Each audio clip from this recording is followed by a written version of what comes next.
جمہوریت کے لیے کراچی پریس کلب کے اراکین کی قربانیوں کو یہ ایک تاریخ کا حصہ ہے پاکستان کی سیاسی جدوجہد اور جو صحافتی جدوجہد ہوئی ہے اس کا. تو پہلے تو ہم آپ کو خراج تحسین پیش کرتے ہیں. ہمارا جو مقصد ہے یہاں کراچی کے دورے کا وہ بڑا واضح ہے. ہم اپنی پارٹی کی مرکزی قیادت کی جانب سے ایڈوانس پارٹی کے طور پہ آئے ہیں. ہم یہاں سیاسی رابطے کر رہے ہیں, سماجی رابطے بھی کر رہے ہیں. کل ہم JUI کی صوبائی قیادت سے ملے تھے اور کل ہی ہم جناب پیر پگارا شریف صاحب کی رہائش گاہ پہ حاضر ہوئے تھے اور وہاں بھی کافی دیر مستقبل کی حکمت عملی کے بارے میں, انتخابی لائحہ عمل کے بارے میں بات چیت ہوئی. ان کی سائڈ سے بھی گفتگو ہوئی اور ہماری سائڈ سے بھی ہوئی اور یہ اتفاق ہوا کہ یہ بات چیت مثبت انداز میں آگے بڑھے گی, جس کا اظہار پھر پیر صاحب کی رہائش گاہ کے باہر میڈیا کی موجودگی میں دونوں سائڈز نے کر بھی دیا. آج ہم انشاءاللہ 4-4:30 بجے بہادر آباد جائیں گے اور MKM کے ساتھ جو بات چیت ہوئی تھی لاہور میں اس کو آگے بڑھائیں گے. اور اس کا جو بنیادی نقطہ ہے وہ میں آپ کو بتا دیتا ہوں. وہ ہوگا کہ اللہ پاک نے اگر موقع دیا اور حکومت بنی ہماری اشتراک عمل سے, تو کیا کانسٹیٹیوشنل اور لیگل ریفارمز کی جائیں گی, خاص طور پہ جن کا تعلق کراچی کی تعمیر و ترقی اور اس کی اپ گریڈیشن کے ساتھ ہے. کیونکہ یہ ایک ریئلٹی ہے کہ پاکستان کا سب سے بڑا شہر بدقسمتی سے جس کی بھی عدم توجہی ہے, میں اس کی طرف اس کا نام نہیں لینا چاہتا, لیکن کھنڈر بنا ہے. تو دہائیوں میں اس پہ توجہ نہیں دی گئی اور جو ایشیا کا رول ماڈل شہر ہونا چاہیے تھا, وہ جو اس کا حال ہے آپ لوگ اس کو خود سے بھگت رہے ہیں. تو کراچی کے بارے میں بات بھی کریں گے, بلدیاتی نظام پر بات بھی ہوگی کہ مقامی حکومتوں کے نظام کو کیسے آئندہ مؤثر بنایا جائے گا. یہ بہت امپورٹنٹ ہے پاکستان کے فیوچر کے لیے. اس کا اطلاق صرف سندھ پر نہیں ہوگا, پورے ملک پر ہوگا. اور اسی طرح جو فائنینشیل ایوارڈ ہوتے ہیں اس پر بھی بات ہوگی کہ جو پروونشل فائنینشیل ایوارڈ ہے اس کو مؤثر کیسے کیا جائے گا تاکہ وسائل کی تقسیم ود ان پروونس بھی ہو. اور دوسری بہت ساری باتیں ہم کریں گے انشاءاللہ تعالی. تو بنیادی جو فوکس ہے وہ یہ ہے کہ ایک انتخابی اشتراک عمل بھی ہو اور سیٹوں کی بانٹ سے پہلے مستقبل کے پاکستان کا نقشہ جو ہے وہ ہم ایک بنائیں آپس میں بیٹھ کے, جو مل کے الیکشن لڑنا چاہ رہے ہیں, تاکہ 24 کروڑ پاکستانیوں کے حقوق کا تحفظ کیا جا سکے. اور جو ماضی میں غلطیاں ہوئی ہیں, کیونکہ غلطیاں تو ہوئی ہیں, سبوں سے ہوئی ہیں, ہم سے بھی ہوئی ہیں, وہ ان کا اعادہ نہ ہو, یا جو کمی رہ گئی ہے اس کمی کو دور کیا جائے. تو آج ہم اویس نورانی صاحب کی رہائش گاہ پر بھی حاضری دیں گے انشاءاللہ تعالی. وہاں بھی جا کے بات کریں گے, کچھ انفرادی رابطے بھی کر رہے ہیں. تو یہ سارا سلسلہ چل رہا ہے. رات کو ہم شرجیل میمن صاحب کے صاحبزادے کی شادی پر بھی شریک ہوئے تھے. ابھی بھی ہم برنچ کر کے تازہ آپ کے پاس آ رہے ہیں اپنے دوستوں سے مل کے. تو سماجی رابطے بھی جاری رہیں گے, سیاسی رابطے بھی جاری رہیں گے. اور ہم یہ سمجھتے ہیں کہ جو سماجی تعلق ہے اس کو ہم نے ٹوٹنے نہیں دینا. وہ بندھن جو ہے اسے قائم رہنا چاہیے, کیونکہ 8 کے بعد 9 اور 9 کے بعد 10 فروری بھی آنی ہے. تو جو معذرت کے ساتھ جو PTI نے پاکستان کی سیاست کو گدلا کیا ہے کہ ایک دوسرے سے بات کرنے کے قابل نہیں ہے پولیٹیکل لوگ, اس کلچر کی ہم حمایت نہیں کرتے. ہم بالکل سمجھتے ہیں کہ سیاسی اختلاف اپنی جگہ رہے, سیاسی قوتیں آپس میں الیکشن بھی لڑیں, مگر بات چیت بھی کریں, تاکہ مستقبل کا جو نقشہ بننا ہے اس میں آئینی ترامیم ہے یا قانونی اصلاحات ہیں یا جوڈیشل ریفارمز ہیں, آنے والی پارلیمنٹ اس پہ یک زبان ہو. سو ایک ایسا ماحول ہونا چاہیے 8 فروری کے انتخابات کا جو سبوں کے لیے قابل قبول ہو اور جس میں ہم بات چیت بھی ایک دوسرے کے ساتھ کرتے رہیں اور ذاتی حملوں سے گریز کریں. تو یہ بنیادی باتیں ہیں جس پہ ہماری اس ساری جو ہم آئے ہیں اس کا ایک دار و مدار ہے. میں بلا تاخیر اپنے بھائی اور ہمارے ایکس اسپیکر اور مرکزی لیڈر PMLN کے ایاز صادق صاحب سے بھی استدعا کروں گا کہ وہ اپنے خیالات کا اظہار فرمائیں. اس کے بعد پھر ہم آپ سے کوشچن لیں گے انشاءاللہ. شکریہ جی. بسم اللہ الرحمن الرحیم. جو ہمارا یہ سیاسی عمل کا یہ جو سیاسی عمل کا جو وزٹ ہے، یہ وزٹ ساری جماعتوں کے ساتھ ایک اچھی ریلیشن شپ جو رہی ہے ماضی میں بھی اور جو رکھنا بھی چاہتے ہیں اس کا ایک حصہ ہے، اپنی جماعت کو منظم کرنے کا۔ اور جس طرح سعد صاحب نے ابھی فرمایا کہ ہم ان جماعتوں سے بھی ملیں گے جہاں ہمارا سیاسی اتحاد بھی ہو سکتا ہے، مگر اتحاد لوز اتحاد نہیں، کچھ مقاصد اچیو کرنے کے لیے جو پاکستان کی بہتری کے لیے ہیں، کچھ اس رستے پہ چلنے کے لیے جو رستہ پاکستان کی ترقی اور تعمیر کے لیے ہو۔ تلخیاں اور ادھر ہم نہیں جانا چاہتے، جو سیاست میں گالم گلوچ اور بدتمیزی آئی اس کی نفی بھی کرنا بہت ضروری ہے۔ آنے والی نسلوں کو تربیت دینا ضروری ہے اور گالم گلوچ سے دور رکھنا ضروری ہے۔ ابھی یہاں سوال ہوا کہ ہم سن رہے ہیں کہ قائد محترم نواز شریف صاحب اور صدر ہمارے شہباز شریف صاحب اور چیف آرگنائزر تشریف لا رہے ہیں۔ میں کراچی کے حوالے سے تو یہ پہلا وزٹ ہے، اس کے بعد فیصلہ ہوگا۔ میں بلوچستان جا کے 3 دن رہ کے آیا اور انشاءاللہ 13 تاریخ کو جاؤں گا اور 14 کو انشاءاللہ نواز شریف صاحب تشریف لائیں گے بلوچستان، اور 1 دن بلکہ 2 دن وہ وہاں گزاریں گے، جس میں اپنی جماعت کے لوگوں سے ملاقات ہوگی، جس میں جو ہمیں مسلم لیگ نون میں شمولیت کے لیے دوست خواہش مند ہیں ان سے ملاقات ہوگی، اور آگے کا لائحہ عمل بنایا جائے گا کہ بلوچستان کی محرومیوں کو ختم کرنے کے لیے، بلوچستان کو ترقی کے راستے پہ لگانے کے لیے، اور بلوچستان میں واپس امن لانے کے لیے جو بہت ضروری ہے۔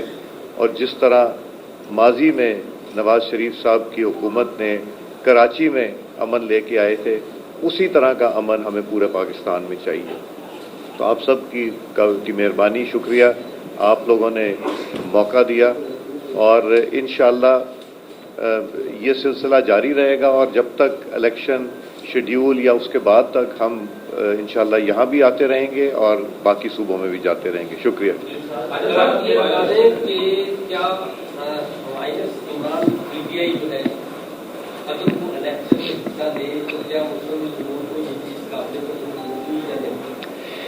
بھائی بالکل سیدھی بات ہے، کسی کو مائنس کرنا پی ایم ایل این کے ایجنڈے میں نہیں، ہم ایک سیاسی جماعت ہے، کس نے مائنس ہونا ہے کس نے پلس ہونا ہے یہ ہمارے ایجنڈے کا حصہ نہیں ہے۔ بالکل میں آپ کو واضح اور صاف جواب دے رہا ہوں، ہمیں اس وقت ہی کوئی دلچسپی نہیں ہے کہ کوئی مائنس کیا جائے گا یا کوئی مائنس ہوگا، یہ ہمارا ایجنڈا نہیں ہے، ہم ایک پولیٹیکل ڈیموکریٹک پارٹی ہے۔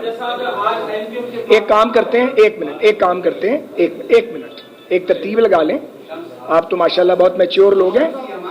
بھائی نہیں ایک منٹ مجھے اجازت دے دیں، پہلے اس پورشن کو کور کر لیں، پھر ادھر آ جائیں، پھر ادھر آ جائیں، تو ترتیب بار پہلے اس پورشن کو۔